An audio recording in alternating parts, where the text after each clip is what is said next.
அப்துல் கலாம். அப்துல் கலாமை ஏன் மாணவர்களுக்கு பிடித்து போனது? ஏன் இந்திய இளைஞர்களின் மனம் அப்துல் கலாமை கொண்டாடுகிறது? அப்துல் கலாம் இறந்து போன போது இந்த தேசத்தின் ஒவ்வொரு ஊர்தோறும், ஊர்களின் வீதி தோறும், பெயர் தெரியாத குக்கிராமங்கள், சின்னஞ்சிறு தெருக்கள் தோறும் கண்ணீர் அஞ்சலி செலுத்தினார்களே மக்கள். அவர்கள் அப்துல் கலாமிடம் எதை கண்டடைந்தார்கள்? இந்த கேள்விக்கான ஒரே விடை ஏபிஜே அப்துல் கலாம் அவர்களின் வாழ்க்கை. கனவு காணுங்கள் என்ற அவரது மந்திர சொற்கள் பல கோடி மனங்களை உத்வேகம் கொள்ளச் செய்தது. ஒரு புதிய நம்பிக்கை ஒளியை பாய்ச்சியது. ஒரு எளிய பின்தங்கிய கிராமப்புற பகுதியில் பிறந்து இந்த நாட்டின் உச்சகட்ட அதிகாரத்தில் அமர முடியும் என்ற நம்பிக்கையை விதைத்தவர் அவர்.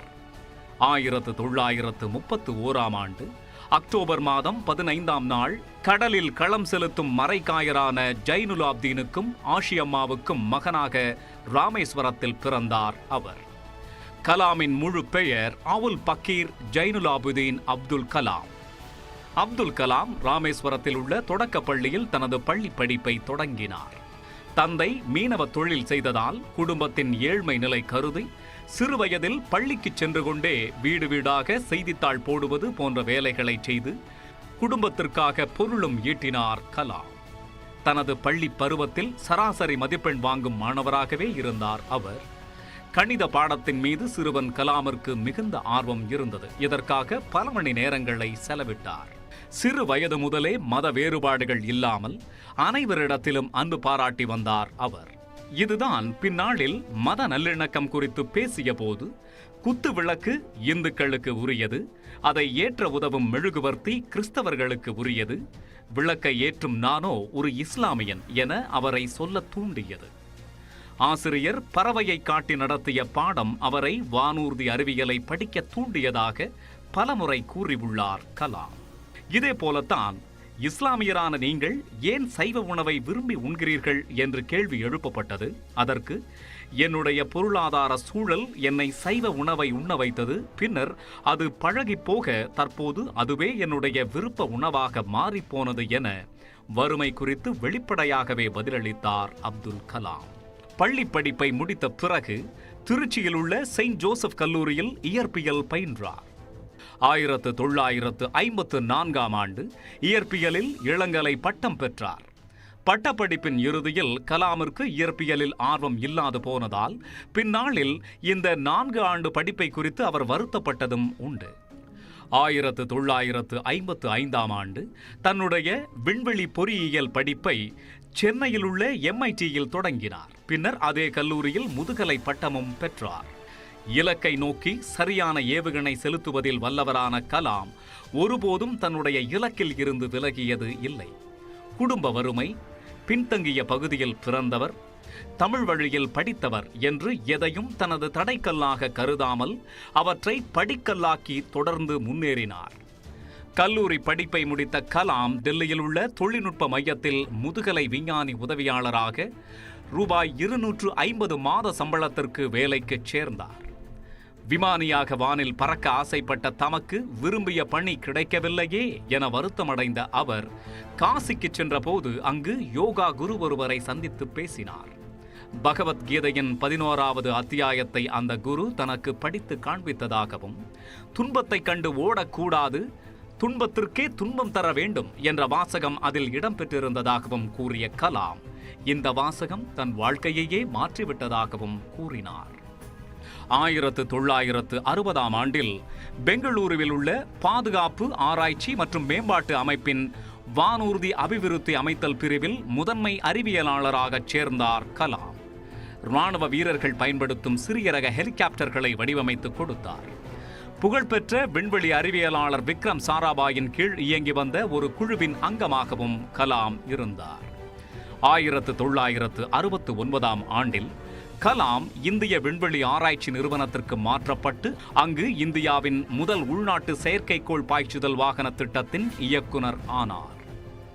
1979 ஆகஸ்ட் மாதம் SLV முதன்முறையாக விண்ணில் ஏவப்பட்டு 317 வினாடிகளில் அது வெடித்து சிதறியது.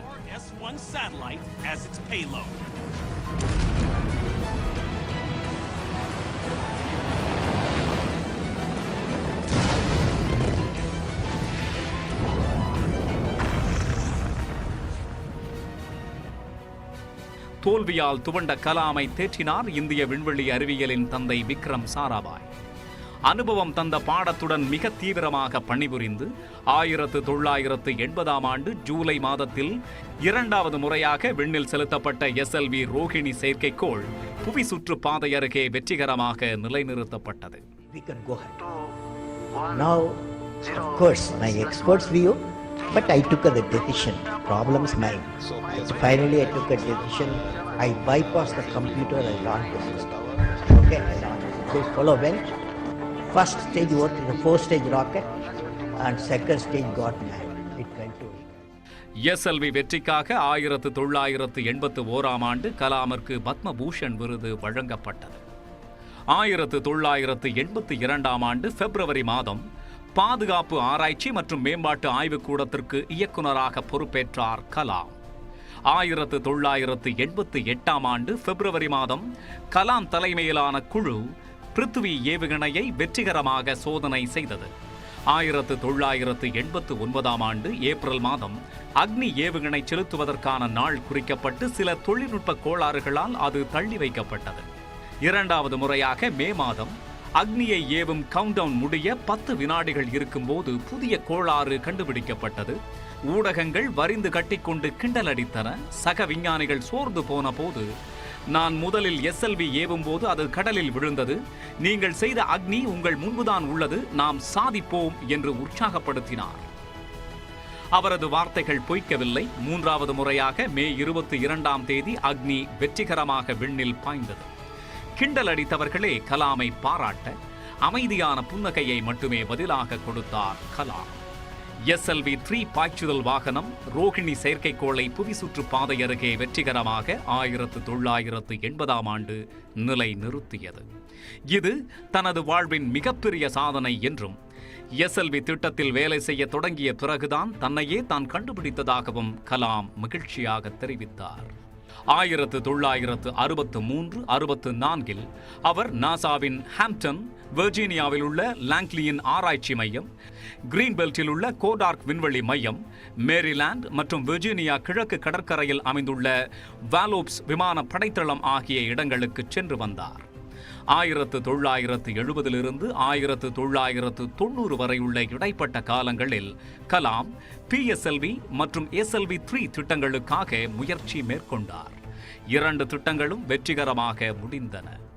இந்தியாவை அணு ஆயுத வல்லரசாக மாற்றிய APJ அப்துல் கலாம் நாக், பிருத்வி, ஆகாஷ், திரிஷூல், அக்னி என்று 5 திட்டங்களை தலைமையேற்று நடத்தினார். 1992 முதல் டிசம்பர் 1999 வரை பிரதமரின் தலைமை அறிவியல் ஆலோசகராகவும் பாதுகாப்பு ஆராய்ச்சி மற்றும் மேம்பாட்டு அமைப்பின் செயலாளராகவும் இருந்தார். இந்த சமயத்தில் நடந்த போக்ரான் 2வது அணு ஆயுத சோதனையில் தீவிர அரசியல் மற்றும் தொழில்நுட்ப ரீதியாக பங்களித்தார். ஊடகங்கள் எடுத்த புகைப்படங்கள் கலாமை நாட்டின் உயர்மட்ட அணு அறிவியலாளராக உயர்த்தி காட்டியது. இந்தியா அணுசக்தி நாடாக உருமாறிய அதிர்வை உணர்ந்த அந்த தருணம்தான் நான் இந்தியனாக பிறந்ததற்கு பெருமைப்பட்ட தருணம் என எப்போதும் அந்த நாளை குறிப்பிடுவார் கலாம். தான் படித்த விமான பொறியியல் சாமானிய மக்களுக்கும் பயன்பட வேண்டும் என்று விரும்பினார். அப்போது மருத்துவ உபகரணங்களை இறக்குமதி செய்ய வேண்டியிருந்ததால் இதய அறுவை சிகிச்சைக்கு இந்தியாவில் அதிகம் செலவாவதாக நண்பரும் மருத்துவருமான சோமராஜு கலாமிடம் கூறினார். இதற்காக நண்பருடன் சேர்ந்து பணியாற்றிய கலாம் கரோனரி ஸ்டென்ட் உபகரணத்தை உருவாக்கினார். அது சிகிச்சைக்கான செலவை 55,000 இருந்து 10,000 ரூபாயாக குறைத்தது. அந்த உபகரணத்திற்கு கலாம் ராஜு ஸ்டென்ட் என்று பெயரிட்டார்கள். கால் இழந்த மாற்றுத்திறனாளிகள் செயற்கை மூட்டின் உதவியுடன் நடப்பார்கள். ஆனால் அது அதிக எடையுடன் இருப்பதால் நடக்க மிகவும் சிரமப்படுவார்கள். கலாம் தலைமையிலான குழுவினர் எடை குறைந்த செயற்கை மூட்டுக்களை தயாரித்தனர். மாற்றுத்திறனாளிகளுக்கு வரப்பிரசாதமாக அமைந்த அந்த கண்டுபிடிப்பு தான் வாழ்க்கையில் தனக்கு மிகவும் திருப்தி அளித்த கண்டுபிடிப்பு என பூரிப்பார் கலாம். 15 வயசு கீழே 20 வயசு உள்ளவங்கெல்லாம் 3 கிலோகிராம் காலிப்பர்னு போட்டு போலியோ பேஷண்ட் அதை போட்டுக்கிட்டு இழுத்துக்கிட்டு இருக்காங்க. ஏன்னா 3 கிலோ இதில் காலில் வந்து கட்டிக்கிட்டு போனால் இது அவ்வளோ கஷ்டம் தானே. அப்போ அவர் சொன்னார், நீ நல்ல லைட் மெட்டீரியல் வச்சிருக்கிய மிசைல் பண்ணது, அதை யூஸ் பண்ணு அப்படின்னு சொன்னார். நான் வந்து 1 வாரத்தில் லைட் மெட்டீரியல் போட்டு 3 பெண் குழந்தைகள் 2 ஆண் குழந்தைகளுக்கு வந்து எஃப்ஆர்ஓன்னு பேர், கேலிப்பர்ஸ்னு பேர், ஃப்ளோர் ரியாக்ஷன் ஆர்த்தாசிஸ் அப்படின்னு பேர், கேலிப்பர்ஸ்னு பேர். 3 கிலோகிராமத்துலேருந்து 300 கிராமா, இப்போ 1/10 குறைச்சி அந்த குழந்தைகளை ஃபிட்டப் பண்ணு. அந்த குழந்தைகள் அதை போட்ட உடனே ஆடி ஓடி விளையாடி, சில குழந்தைகள் வந்து ஒரு சைக்கிளில் போய் அப்போ பார்த்தோன்னே எனக்கு அது பெரிய சந்தோஷம். அது வந்து நான் 3 சொன்னேன் பாருங்க, அது சந்தோஷம், இது வந்து ஆனந்தம்.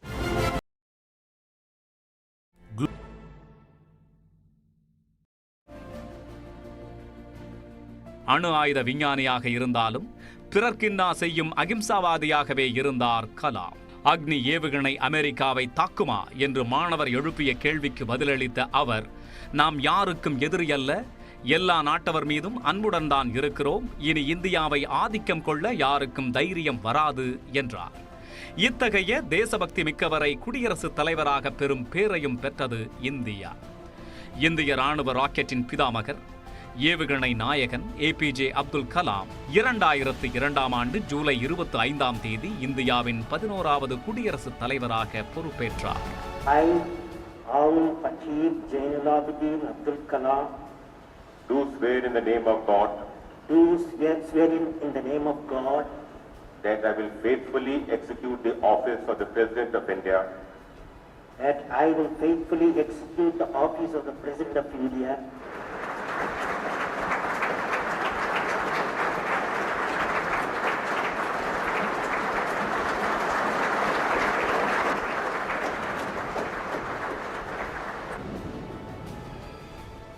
குடியரசுத் தலைவர் பணிகளுக்கு இடையே நாடு முழுக்க இளம் மாணவர்களை பெருமளவில் சந்தித்து உரையாடி கனவு காணுங்கள் என உற்சாகமூட்டினார். இந்தியா 2020 குறித்த கனவுகளையும் விதைத்தார். 2004ஆம் ஆண்டு மிக உயரமான போர்முனை பகுதியான சியாச்சினில் உள்ள இராணுவ முகாமிற்கு சென்றார். -50 டிகிரி செல்சியஸ் குளிர் நிலவும் போர்முனைக்கு நாட்டின் முதல் குடிமகன் சென்றது இராணுவத்தில் உள்ள கடைசி வீரர் வரை உற்சாகமூட்டியது. இதேபோல 2006ஆம் ஆண்டு INS சிந்து நீர்மூழ்கி கப்பலில் 3 மணி நேரம் பயணித்த அவர் அங்கிருந்த கடற்படை அதிகாரிகளை வெகுவாக பாராட்டி மகிழ்ந்தார். விமானியாக விண்ணில் பறக்க ஆசைப்பட்ட கலாம் சுகோய் 30 ரக போர் விமானத்தில் குடியரசுத் தலைவராக பயணித்து மகிழ்ந்தார். விமானத்தில் இருந்து இறங்கிய பின்னர் புவியீர்ப்பு விசையின் 3 மடங்கு தாக்கத்தை இந்த பயணத்தில் உணர்ந்தேன் என குழந்தையாக குதூகலித்தார்.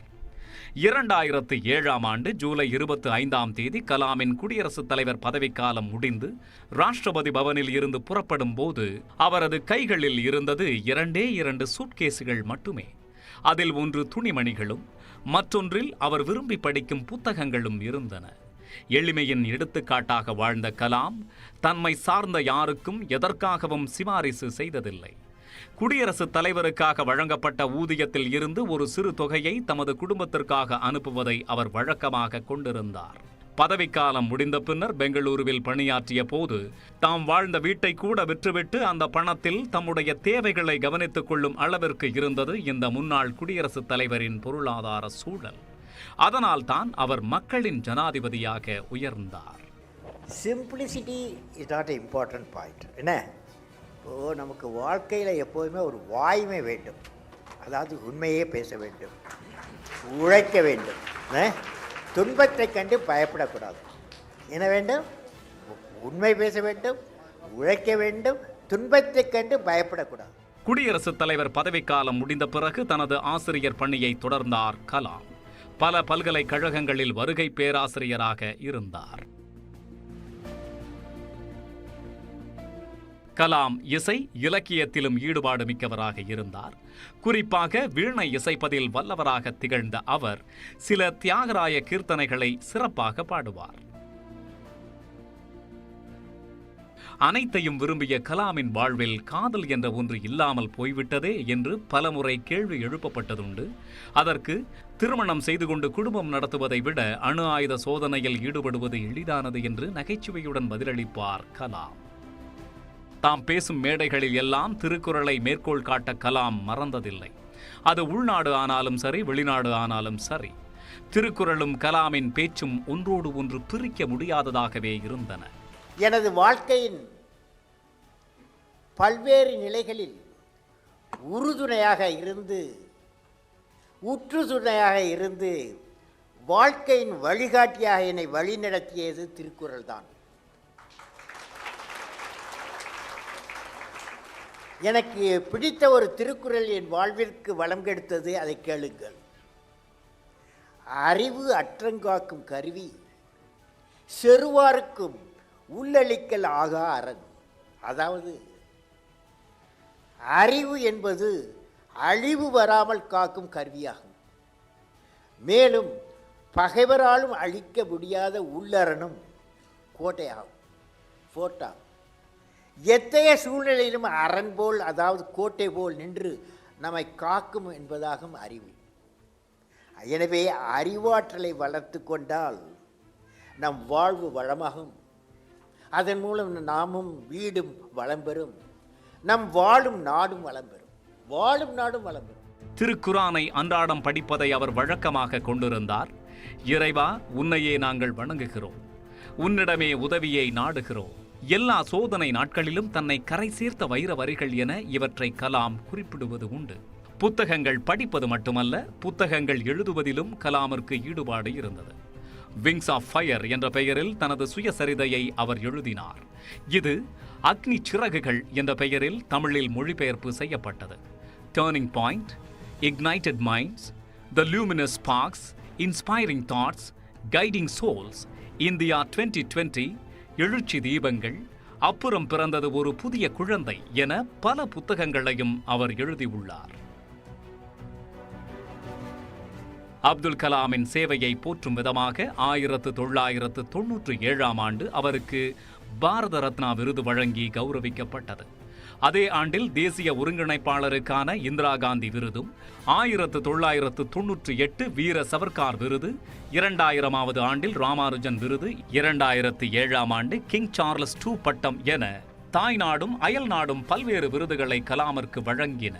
மதுரை காமராஜர் பல்கலைக்கழகம் உட்பட 30 பல்கலைக்கழகங்கள் இவருக்கு கௌரவ டாக்டர் பட்டங்கள் வழங்கியுள்ளன.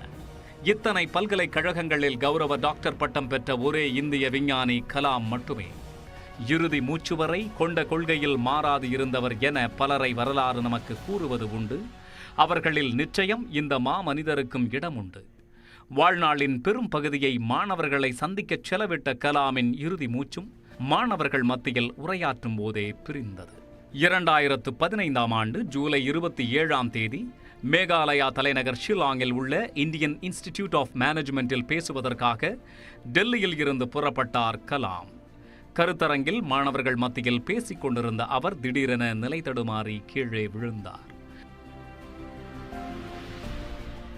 உடனடியாக அருகில் உள்ள பெத்தானி மருத்துவமனைக்கு அழைத்துச் செல்லப்பட்டார். ஆனால் அதற்குள் அவரது உயிர் பிரிந்துவிட்டது.